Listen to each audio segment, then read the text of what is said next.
Welcome back to another edition of Atomic Diecast, and today we are going to celebrate the reinstatement of Ferrari within the Hot Wheels line.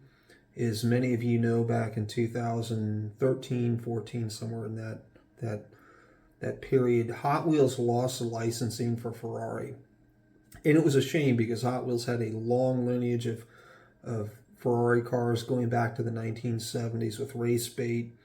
But for whatever reason, I don't recall exactly what it was, probably money. They lost the licensing to Ferrari, and as a result, we had a 10-year hiatus, no Ferraris. But they're back in 2025. Hot Wheels got the licensing from Ferrari, and they've already brought out 3 new models. I've got all 3 castings, and they're really well done. And perhaps I'll do a review of those, or at least one of them, in the coming weeks. But today we're going to go back to 2000. This is a Ferrari F512M Testarossa.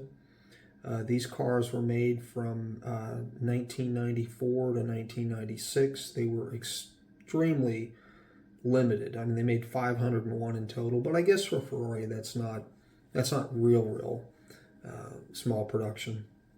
The car had a flat 12-cylinder engine. It made about 440 horsepower. This is, or I should say, a 512 is Testarossa lineage. It just had a little bit more power, and I think they tweaked the suspension. But exterior-wise, it looked very similar to a Testarossa. This casting came out in 1998 as a mainline. They did a treasure hunt in 1999. This white one was from 2000. It's a mainline. I can't remember where I got it, but when I did get it, I probably looked at it and thought, wow, that's very similar to Don Johnson's Testarossa from Miami Vice. And if you watched television in the 80s, I'm sure you're familiar with that car. It also moved me to pull a lot of the Ferraris that I have unboxed in my collection. And to my surprise, I've got about 40. So I'm going to create a display in my Hot Wheels room and showcase those, and I'll certainly add more as they're released. Anyways, this car, again, from 2000, the casting started in 1998. And what I really like about this car is it's metal on metal. That was certainly common, or really more prevalent than plastic on metal, in the 70s, 80s, 90s. I mean, metal on metal was the predominant combination. They did some metal on plastic in the 80s and I think even late 70s, but they were few and far between. But by the time we got into the 2000s, plastic became as common as metal bases, but probably more so. And of course, today we get metal on metal with premiums and RLCs and whatnot. But I like the fact that this was a 99-cent car, whatever I paid for it at Walmart in 2000, and it's metal on metal. And it's heavy. This one came in at 49 grams. That should help it roll, but we'll see. The delivery on the car is good. The paint is well applied. There's no blistering. It's not as smooth as an RLC Spectra Flame or anything like that, but there are no bubbles, no chips. The only thing I would have liked to have seen is more tampoing. Hot Wheels with main lines, as you know, they do 3 sides.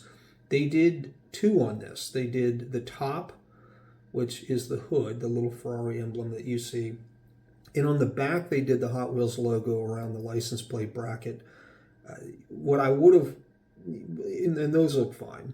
I really would have liked to have seen the red taillights be done as well on the back, since they're already hitting that side.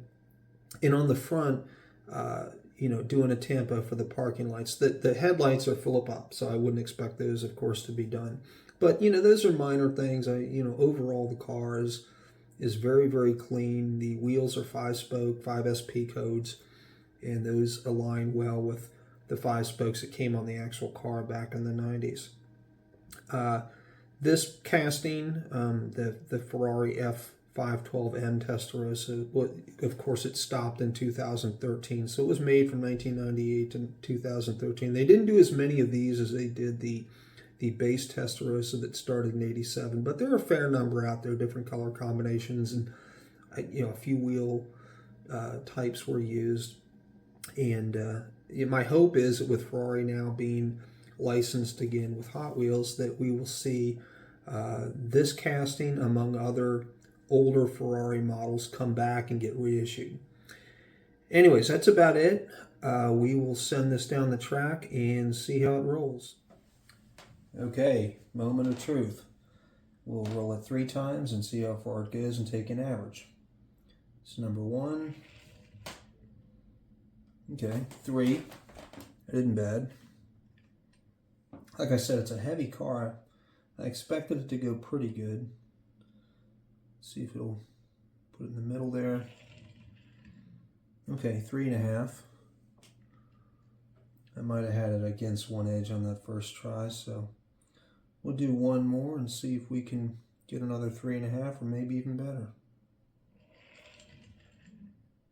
All right, 3.5. So I think the car is better than average for being 25 years old. It rolls well, and there's a little bit of wheel shake I noticed, but not bad. And so yeah, that's it. This is the first Ferrari we've done on the channel, but there will be more to come.